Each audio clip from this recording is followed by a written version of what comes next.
ఆరోగ్య భాగ్య చక్రం మరో అంకానికి స్వాగతం. మనం బేసిక్స్ లో ఉన్నాం. లగ్నం నుంచి 6, 8, 12 స్థానాధిపతులు గనక మేషం నుంచి మీన రాశుల వరకు ఏ రాశుల్లోకి వస్తే ఎలా ఉంటుంది, ఏ సమస్య ప్రీ డిటర్మిన్డ్ గా మనం చూడొచ్చు అన్నది మనం చర్చించుకుంటున్నాం. ప్రత్యేకంగా ఆ క్రమంలో మనం వృశ్చికంలో ఆగాం, కావాలని ఆగాం.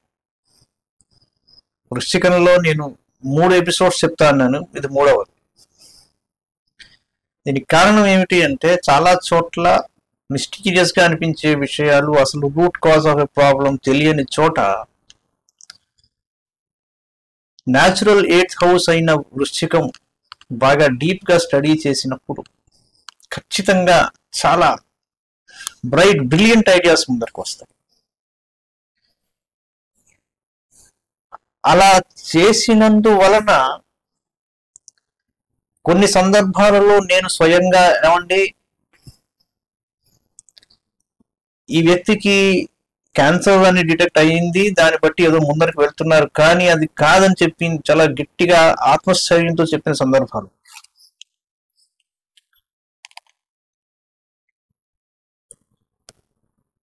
కొన్ని రోజుల తర్వాత 2వ, 3వ రౌండ్స్ లో చేసిన తర్వాత నిజంగా అది కాదని తేలి.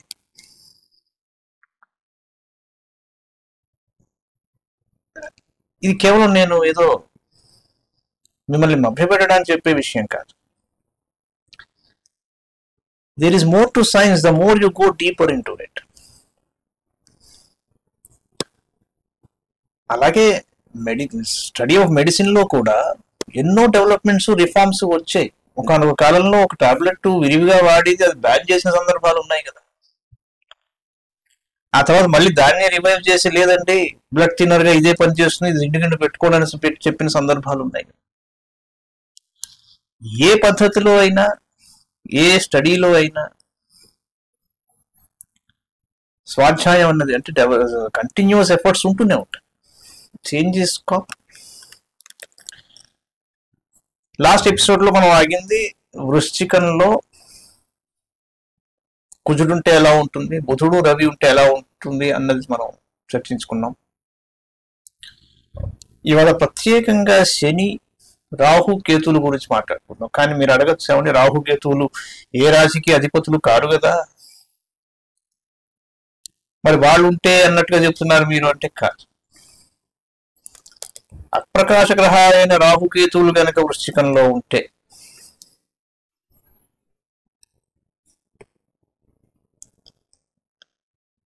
ఒక విషయాన్ని మీరు సూటిగా అర్థం చేసుకోవాల్సి ఉంటుంది. 6, 8, 12 స్థానాధిపతుల నుంచి, ఆ స్థానాల్లో ఉన్న గ్రహాల నుంచి ఒక వ్యక్తి యొక్క జెనెటిక్ కోడ్ ని మనం డిరైవ్ చేస్తాం. DNA బయటకు వస్తుంది. I demonstrate how it is done. కానీ ఒకవేళ రాహుకేతువుల ఇంపాక్ట్ కనుక వృశ్చికం మీద ఉంటే, అక్కడ వాళ్ళు ఉన్నా, రాహు ఉంటే ఎలాగా, కేతు ఉంటే ఎలాగని చెప్తాను నేను, విత్ రిఫరెన్స్ టు శని. వీళ్ళిద్దరూ కదా శని వ్యవహారానికి దగ్గరగా ఉంటారు. శనికి చాలా ఇష్టం వాళ్ళిద్దరు. ఇప్పుడు వృశ్చికంలో శని ఉన్నాడు అంటే 6, 8, 12 అధిపతుల్లో ఒకడు శని అయ్యి వృశ్చికంలో ఉంటే ఏమిటి పరిస్థితి? సామాన్యంగా వెనక నుంచి వచ్చిన ఆస్తులు జీవితంలో చాలా తక్కువ వయస్సులోనే బయటకు వచ్చేసి ఇబ్బంది పెట్టే సమస్య శని వల్ల వస్తుంది. ఏదో వార్ధక్యంలో ఎప్పుడో ఏమో మీ పేరెంట్స్కి డయాబెటీస్ ఉన్నా, మీ పేరెంట్స్కి ఏదైనా న్యూరాటిక్ ఇష్యూ ఉంటే అది వెనక్కి వస్తుందని జెనెటిక్గా, లేకపోతే ఏదన్నా ఆడవాళ్ళకి ఒకవేళ కనుక కొన్ని అనుకోని సందర్భాల్లో బిడ్డ సంచి తీసేయడం లాంటి ఉన్నది కాబట్టి మీ మేనత్తకు కానీ మీ తల్లి సైడ్ కానీ ఇంకెవరికైనా అన్నప్పుడు gynaecologist will give some precautions to the person. కొన్ని టెస్ట్ అవి చేస్తారు, అది చేయించుకోవడం చాలా మంచిది కూడా, ఎందుకంటే ఒక జెనెటిక్ ట్రాన్స్ఫర్ ఉంటుంది. అది ఖచ్చితంగా ఈ వృశ్చికంలో శని ఉన్నప్పుడు జరిగి తీరుతుంది. సో దానిని దృష్టిలో పెట్టుకుని మీ వ్యవహారం కనుక ఉంటే మీరు తేలిక బయటపడతారు. బయట భయంకర గాలివాన తుఫాను ఉన్నప్పుడు మనం బండి తీసి బయటికి అప్పుడు వెళ్ళాలనుకోం కదా, మన కళ్ళ ముందర కనిపిస్తుంది కాబట్టి. అలాగే ఒక జాతకంలో కొన్ని విషయాలు తెలుస్తున్నాయి కాబట్టి కొద్దిగా ఆ రూట్ లో బండి వెళుతోంది అని అర్థం చేసుకున్నప్పుడు డాక్టర్ గారు కూడా అదే చెప్తున్నారు కదా అనుకున్నప్పుడు టక్కని ప్రికాషన్ తీసుకోవడం ఉత్తమం. అది అస్ట్రాలజీ వల్ల దాంట్లో బెనిఫిట్. ఇకపోతే రాహు, ఇక్కడ ఒక పెక్యులర్ సిచ్యువేషన్. ఇదేమిటి అంటే చాలా జాగ్రత్తగా ఆలోచించి కొన్ని నిర్ణయాలు తీసుకోవాల్సిన సమయంలో ఎవరో చెప్పిన మాటో వినేసో ఏదో చేసేసి దూకుడుగా వ్యవహరించేసి మాట్లాడేసి చెడగొట్టుకోవడం అన్నది 8 రాహు ఒక పరిస్థితి.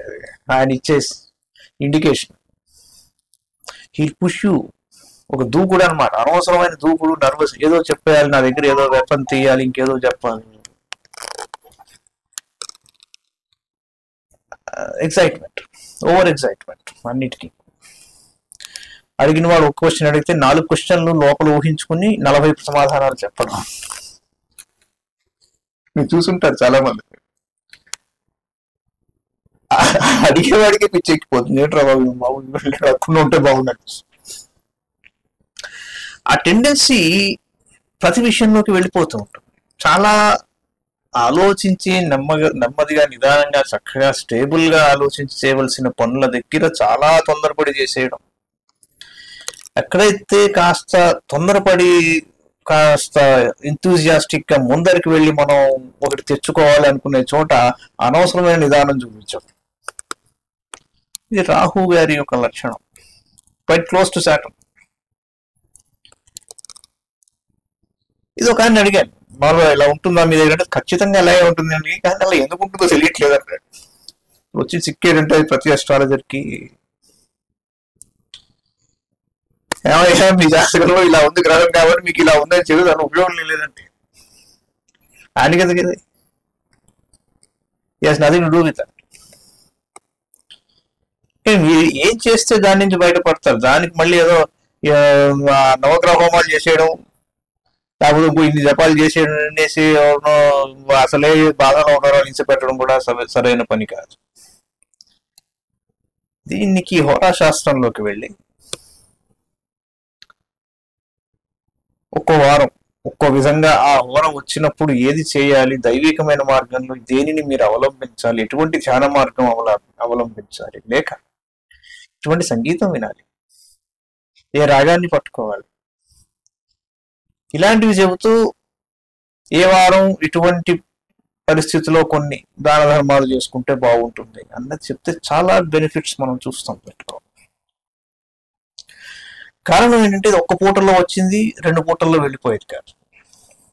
8 అంటే వెనక నుంచి వచ్చింది, చాలా దూరం వెళ్ళేది, చాలా కాలం మీతో ఉండేది, ఒక అద్భుతమైన మిత్రుడు వాడు, అనుబంధం పెంచేసుకుంటాడు మీతో, కలిసిపోతాడు మీతో.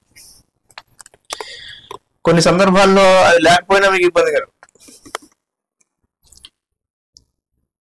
అయితే ఆరోగ్యం విషయానికి వచ్చేసరికి మీకు ఈ స్ట్రక్చర్ ఎక్కువగా హోమియోపతిలో కనిపిస్తుంది. హోమియోపతి డాక్టర్ గారు అందుకే మనకి ఎక్కువ ప్రశ్నలు వేసి మీ యాటిట్యూడ్ని అందరినీ బయటికి లాగేది అందుకే. It is correlated, just diagnostic report నుంచి వెళ్ళేది కాదు. అక్కడికి మీరు ఎటువంటి డ్రెస్సింగ్ ఎక్కువ ఇష్టపడతారు, ఏ టైంలో పడుకోవాలనుకుంటారు, ఎంతవరకు ఎవరైనా మాట్లాడుతుంటే వింటారు, ఇవన్నీ కూడా రాసుకుంటారు డాక్టర్స్. ఇట్స్ గుడ్ మెథడ్, అంటే it's holistic method of dealing with the subject. ఆరోగ్యం దగ్గరికి వచ్చేసరికి ఒకవేళ ఒక విచిత్రమైన వ్యవహారం, ఒక సమస్య కనిపిస్తున్నప్పుడు, ఒకవేళ ఇటువంటిది గనక యాటిట్యూడ్ ఆ వ్యక్తిలో కనిపిస్తోంది అంటే, the astro physician let us say ఒక నిర్ధారణకి రావచ్చు. ఏమండి, ఇతనిలో ఆ జెనెటిక్ కోడ్ ఈ విధంగా పరుగులు తీస్తుంది, ఎక్సెసివ్ హైపర్ టెన్షన్. ఇది మనిషిని మామూలుగా చూస్తే బీపీ నార్మల్ ఉంటుంది, క్లినికల్ అనాలిసిస్ లో అతని బీపీ సమస్య కనిపించదు, పల్స్ సమస్య కూడా కనిపించదు. కానీ ప్రత్యేకంగా ఒకనొక సందర్భంలో, ఫర్ ఎగ్జాంపుల్ రేపు పొద్దున ఏదైనా పని ఉంది, దాని తాలూకు కొన్ని సమకూర్చుకోవాలి, కానీ అందులో కొన్ని అవ్వట్లేదు అన్నప్పుడు ఆ వ్యక్తి పడే యాతన మామూలుగా చాలా హై బీపీ పేషెంట్ అంత యాతన పడతాడు. అది రాహు ఇన్ వృశ్చికం. ఇకపోతే కేతు, ఇది ఇంకా చాలా పెక్యులియర్. చాలా విచిత్రమైన అనుభూతులకు లోనవుతూ ఉంటారు. వీళ్ళకి ఒక్కోసారి ఏదో జరిగిపోయేది కనిపిస్తూ ఉంటుంది, జరిగినట్టే కనిపిస్తూ ఉంటుంది, చెప్పలేరు. స్ట్రేంజ్ ఎక్స్పీరియన్సెస్ వీళ్ళకి కలుగుతూ ఉంటాయి. దాని రిపర్కషన్ గా కొన్ని స్కిన్ ఇరిటేషన్స్ కూడా ఉంటాయి. ఒక్కోసారి సర్పాల విషయంలో ఏదైనా నాగదోషం, సర్పదోషం, కాలసర్పదోషం ఇస్ డిఫరెంట్ ఫ్రమ్ సర్పదోషం. They are not same. నాగదోషం, కాలసర్పదోషం, ప్రత్యేకంగా సర్పదోషం in horoscope, they are 3 different aspects. వాటి గురించి తర్వాత చూద్దాం. ఇలా ఉన్నప్పుడు ఆ వ్యక్తికి ఒక రకమైన ఇంట్లో గనక సపోజ్ శని ఆస్పెక్ట్ ఉందనుకోండి, శని అందులో ఉన్నాడు, శనితో కేతువు కలిసి ఉన్నాడు అనుకోండి, సిరీస్ ఆఫ్ ట్రాజడీస్ ఒక్కోసారి కనిపిస్తుంది. కొద్దిగా వెనక్కి వెళ్తే ఆ ఫ్యామిలీలో ప్రత్యేకంగా ఒక ఆరాధన క్రమం, ఏదైనా ఒక ట్రెడిషన్, ఒక రిచువల్ కంటిన్యూస్ గా వస్తుంది అనుకోండి వెనక నుంచి, వాళ్ళ ఇంట్లో వాళ్ళ ఇంటి పేరు ఉన్న వాళ్ళకి, వాళ్ళు ఆ కులంలో, ఆ వర్గంలో, ఆ పల్లెటూళ్ళలో పెద్దల నుంచి వస్తున్నది ఏదైనా ఉంటే అది బ్రేక్ వచ్చేసి ఉండవచ్చు. అది ఒక 3 తరాలు లేదా 7 తరాల వెనకాల బ్రేక్ వచ్చి ఉండొచ్చు. అది చెప్పడం చాలా కష్టం. ఆ బ్రేక్ అనేది ప్రత్యేకంగా దేశకాల పరిస్థితుల బట్టి ఒక మంచి దశ, ఏ గురు మహర్దశలోనో మంచి దశలోనో, మీకు యోగించే యోగకారకుడి దశలోనో, మీకు ఎవరైనా పెద్ద మనిషి వాళ్ళలో ఒక మంచి అస్ట్రాలజర్ కూడా అవ్వచ్చు, లోతుగా ఈ అంశాన్ని పరీక్షించి స్వామి ఇది సమస్య కనిపిస్తుంది ఒకసారి నేను నా అనుభవం చెప్తాను. రకరకాల ఇంట్లో ఎప్పుడు మంచం ఎక్కి పడుకున్న వాళ్ళు, పెళ్ళిళ్ళు కాని వాళ్ళు, పిల్లలు లేని వాళ్ళు, లేకపోతే అనారోగ్యం, ఏం చేసినా కలిసి రాకపోవడం, ఎక్కడో షూరిటీ పెడితే ఇక్కడ తేడా వచ్చాడు, అప్పులు, చాలు ఒక జీవితానికి వచ్చాను. అతను నా దగ్గరికి వచ్చింది ఆయన ప్రత్యేకమైన అనారోగ్యం గురించి వచ్చాడు. నేను చెప్పింది ఏంటంటే, స్ట్రిక్ట్లీ స్పీకింగ్ మీ డాక్టర్ ఏం చెప్పుకుంటాడు నేను చెప్తాను, నేను తప్పు అయితే నన్ను కరెక్ట్ చేయండి, అలాగేనండి. వేలకు వేలు టెస్టులు అవుతున్నాయి, ట్రీట్మెంట్లు అవుతున్నాయి, రోగం ఏమి లేదంటాడు డాక్టర్, ఏవో బయో కాంప్లెక్స్లు ఇస్తున్నారు, ఎవరో అది వేసుకోండి ఇది వేసుకోండి అంటున్నారు, మీకు అది తక్కువ ఇది తక్కువ తినమంటున్నారే తప్ప టెస్ట్ రిపోర్ట్స్ లో ఏమీ కనిపించట్లేదు, మనశ్శాంతి లేదు. రోగ నిర్ధారణ జరిగితే అట్లీస్ట్ దాని ట్రీట్మెంట్ ఒక విధంగా జరుగుతూ ఉంటుంది. కొంతమంది ఏమో అది చెప్పి భయపెడుతున్నారు, కొంతమంది ఇది చెప్పి భయపెడుతున్నారు. ఇది ప్రత్యేకంగా వృశ్చికంలో ఉన్న సమస్య బట్టి తెలిసిపోతుంది. ఇంతకంటే ఎక్కువ కూడా కేతువు శని గురించి చెప్తున్నాను. నేను చెప్పింది అతనికి ఏంటంటే, ఏమంటే ఇలా మీ ఇంటి పేరు సంబంధించిన ఈ వ్యవహారంలో మీ ఇంట్లో ఎక్కువగా పేర్లు ఎలాంటి వచ్చి ఉంటాయి మీ వెనక. ఇప్పుడు కాదు, ఇప్పుడు అర్థం లేని పేర్లు చెప్పుకుంటారు. ఇంటర్నెట్ దానికి ఎక్కువ కాంట్రిబ్యూట్ చేస్తుంది. భాషా జ్ఞానం లోపించింది. పెద్దలను అడిగి తెలుసుకోవడం కూడా మానేశారు. పనికి మాలిన పేర్లు, హాస్యాస్పదమైన పేర్లు పెట్టుకుంటున్నారు. అది పక్కన పెట్టేసాను. దాని గురించి ఇప్పుడు నేను ఎందుకు చర్చాను. అతనికి వెనకాల తరాల్లో వాళ్ళ తండ్రి, బాబాయి, పెదనాన్నలు, తాతలు, ముత్తాతలు, వాళ్ళ తన్నదమ్ములు, వాళ్ళింట్లో నానత్తలు, వాళ్ళ పేర్లు ఒకసారి లిస్టు చేసుకోగలిగితే నేను చెప్పగలుగుతాను.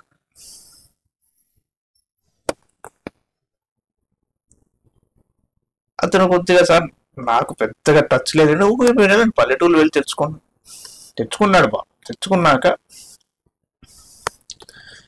వారణాసి వెళ్ళి అక్కడ తీయండి చిట్టా, మీకు వంశవృక్షం చెబుతారు వాళ్ళు అని అంటే, అంటే దీంట్లో ఒక సమస్య ఏంటంటే, ఆ client should be really faithful. మీ మీద మంచి దృష్టి ఉండాలి, వాళ్ళకి మీ మీద మంచి అభిప్రాయం ఉండాలి, యోగించాలి కూడా. ఫలానా సుబ్బారావు గారు ఎస్ట్రాగర్ అంటే ఆయన గురించి మంచి అభిప్రాయం కలగాలన్నా అది యోగమేనండి. ఆ మంచి అభిప్రాయం కలిగిన ఆయన మీకు కలగడం, ఆయన మీకు చెప్పినా దాన్ని పాటించగలిగే యోగం కూడా మీకు యోగం. అది అంత తేలిక కాదు. వారణాసి వెళ్ళాడు ఆయన, వంశవృక్షం తీసుకున్నాడు, మొత్తం వాళ్ళు చిట్టా చూపించారు, తీసుకుని వచ్చాడు. ఏమిటయ్యా అంటే, వాళ్ళ పూర్వీకులకి వాళ్ళకున్న పొలాల్లో సౌత్ వెస్ట్ డైరెక్షన్ లో ఒక కార్నర్ లో నాట్లు వేసే టైంకి అక్కడ చాలా పెద్ద పుట్ట ఒకటి ఉంటుంది వాళ్ళకి. ఆ పుట్టకి సంబంధించి ఒక చిన్న మందిరంలా కట్టి అక్కడ ఉన్న నాగవల్లికి పాలతో అభిషేకం చేసి వాళ్ళు ఈ నాట్లు చేస్తారు. అది మానేశారు కొన్నాళ్ళకి. అలాగే మైండ్ యూ, అది అలాగే ఉంది. అది ఎప్పటిదంటే చాలా తరతరాలుగా వస్తున్నాం సార్. వీళ్ళు పొలం అమ్మలేదు, వాళ్ళు ఎవరికో ఇచ్చి వాళ్ళు చేసుకుంటున్నారు పనులు, కానీ అది బ్రేక్ వచ్చింది. మరి ఏంటండి అంటే, దానికి ఒక విధానం చెప్పాము. వాళ్ళు వెళ్ళారు, పాపం చేసుకొచ్చారు. ఈశ్వరుడి అనుగ్రహం వలన ఒక్కొక్కటి అట్లా సాల్వ్ అవుతూ వచ్చారు. అంత తొందరగా కాదు. ఎందుకంటే మీరు ఒక రిచువల్ని పూర్తిగా సస్పెండ్ చేసేసి మీ దాన్ని మీరు బతుకుతున్నారు అంటే, ఒక మనిషి భూమి మీద బ్రతికి బట్ట కట్టుతున్నాడు అంటే కేవలం వాడి కర్మల వల్ల కాదండి. వాడి వెనకాల ఎంతో ఉంది, వాడి ముందర ఎంతో ఉంది, వాడి చుట్టూరా చాలా ఉంది. అది అర్థం చేసుకోవాలి. సో దట్ ఈస్ కేతువు అండ్ శని. రాహు అండ్ శని ఉన్న సమస్య అక్కడేమిటి అంటే, మిమ్మల్ని కేతువు అయితే తేలిగ్గా వదిలేస్తాడు, రాహు మటు వదిలిపెట్టాడు. మిమ్మల్ని ఇంకాస్త ఇబ్బంది పెట్టి చేస్తాడు. అందుకని ఏంటంటే, రాహు శని, శనిలో రాహు, రాహులో శని దశ వచ్చినప్పుడు సామాన్యంగా ఆ దశ బాగుండదు, ఎన్నో సమస్యలకు లోనవుతారు. కానీ రాహు శని గనక వృశ్చికంలో కలిసి ఉంటే అనారోగ్యం అనేది దేని రిజల్టో, ఇది కొద్దిగా మైథాలజీలో మీకు కనిపించవచ్చు, కానీ ఎక్కడి నుంచి మీరు బార్డర్ గీస్తారో నేను చెప్తాను. అంటే మీ ఇంట్లో ఎవరైనా తప్పిపోయారా అని ఒకసారి, మా ఇంట్లో ఎవరు తప్పిపోలేదండి. మీ వెనకాల పూర్వీకుల్లో ఎవరైనా పెళ్లి కాకుండా ఉండిపోయారంటే ఉండిపోయారండి. అవును కరెక్టే, ఆయన ఎక్కడికి వెళ్ళాడో తెలియదండి. ఇది సమస్య. ఒక పట్టాన క్లయింట్స్ ఒప్పుకోరు కొన్ని విషయాలు, ఎందుకంటే దాని కనెక్షన్ ఎస్టాబ్లిష్ అవ్వగానే లోపల గిల్టీ కాన్షియన్స్ వస్తుంది. ఒకవేళ వీళ్ళ ప్రమేయంతోనే కనుక అది జరిగి ఉంటాయి. వీళ్ళ ప్రమేయంతో ఎవరు పారిపోవడం కాదు, వాళ్ళ కర్మ, అది ఎవడే చేయలేదు. కానీ దాని ఇంపాక్ట్ ఫ్యామిలీ మీద వస్తుంది. I'm talking about Rahu and Shani being positioned together in Scorpio. మరి వాళ్ళ గతులు సరిగ్గా లేవు కాబట్టి దానికి ఆల్టర్నేటివ్ గా ఏదో శాస్త్రంలో విధానం తెలుసుకుని పెద్దల దగ్గర దాన్ని నిర్వహించండి, చూడండి, దాన్ని బట్టి ఏదైనా రిజల్ట్ వస్తుంది. ఇది రాహుకేతువుల మిస్టరీ వృశ్చిక రాశిలో ఉన్న మిస్టరీతో తోడైనప్పుడు శని మహారాజు కూడా మహానుభావుడు అందులోకి వచ్చినప్పుడు ఖచ్చితంగా ఇలాంటివి ఉంటాయి. సో అనారోగ్యం గురించి మాట్లాడేటప్పుడు అనారోగ్యం అన్నది ఈ బ్యాక్ డ్రాప్ కి ఒక సిమ్టమ్. చూడండి ఆశ్చర్యం, మీకు డాక్టర్ మీకు అనారోగ్యానికి ఉన్న సిమ్టమ్ ని బట్టి డిసీజ్ లోకి వెళ్ళి టాబ్లెట్ ఇస్తాడేమో కానీ అస్ట్రాలజీలో అలా కాదు. తరచు వచ్చే అనారోగ్యం దేనికి సిమ్టమ్ అనేది చెప్పడం మెడికల్ అస్ట్రాలజీ. అంటే it is a holistic approach. మీరు భూమి మీద నుంచి ఒక హెలికాప్టర్ లేచిందిట, లెట్ us సే హైదరాబాద్ నుంచి పైకి వెళ్ళి 100 కిలోమీటర్లు నార్త్ వెళ్ళింది, 100 కిలోమీటర్లు ఈస్ట్ వెళ్ళింది, 100 కిలోమీటర్లు సౌత్ వచ్చింది, 100 కిలోమీటర్లు వెస్ట్ వచ్చింది, దిగిపోయింది. ఎక్కడ దిగింది అంటే లటక్కున మీరు హైదరాబాద్లోనే దిగింది అంటారు. ఆన్సర్ అది కాదు. కారణం ఏంటంటే ఏదైనా ఒక వాహనం భూమి నుంచి పైకి లేవగానే లేచిన తక్షణం ఈ భూమి ఫ్లాట్ గా ఉండదండి. It cannot be taken as flat, it is curvily. So అక్కడ పారామీటర్స్ వేరు, అక్కడ కోఆర్డినేట్స్ బట్టి వెళ్తుంది. సో లాంగిట్యూడ్స్ లాటిట్యూడ్స్ కర్వ్డ్ గా ఉంటాయి కాబట్టి కొంత దూరం హైదరాబాద్ ముందరే దిగుతుంది. అంటే ఆకాశం ఎక్కడ ఉంది అంటే పైన అని కాదు కదా, ఆకాశం అంతటా ఉంది. ఆకాశంలో మనం ఉన్నాం అనుకోవడం వేరు, ఆకాశం అనగానే పైకి చూపించి ఆ ఆర్డర్ వేసుకోవడం వేరు. అస్ట్రాలజీ నేను ముందర చెప్పిన దాన్ని పద్ధతిని పాటిస్తుంది. ఆకాశంలో మనం ఉన్నాం అంచేది ఏంటంటే ఎప్పుడైతే గ్రహాల గురించి మాట్లాడుతున్నాం ఖచ్చితంగా వాటన్నిటితో పాటు మనం ప్రయాణం చేస్తున్నట్టు గమనించాలి, కానీ మనల్ని అవి నడిపిస్తున్నాయి అనుకోవడం కాదు. అవి టెండెన్సీస్, యాట్రిబ్యూట్స్, అప్రోచెస్ చూపిస్తాయి, పూర్తిగా ఎవరిని శాసించవు. ఉన్న సమస్య ఇది, ధార్మికంగా దానిని ముందరికి తీసుకువెళ్ళాలి. అంటే వేదాంతంలోకి వెళ్ళిపోతే కథ కొద్దిగా డిఫరెంట్ గా ఉంటుంది. ఒక తండ్రికి పుట్టిన తనయుడు ఆ ఫ్యామిలీ యొక్క ఎక్స్టెన్షనా లేక ఆ ఫ్యామిలీలోని క్యూములేటివ్ ఎంటిటీయా? అందరూ తాత ముత్తాతలందరూ కలుపుకోవడం వల్ల వాడు వచ్చాడా? వాడు ఆ లైనేజ్ ని ముందరకు తీసుకెళ్తున్నాడా? చాలా చర్చనీయమైన విషయం. చాలా చోట్ల ఈ సమస్య వస్తుంది.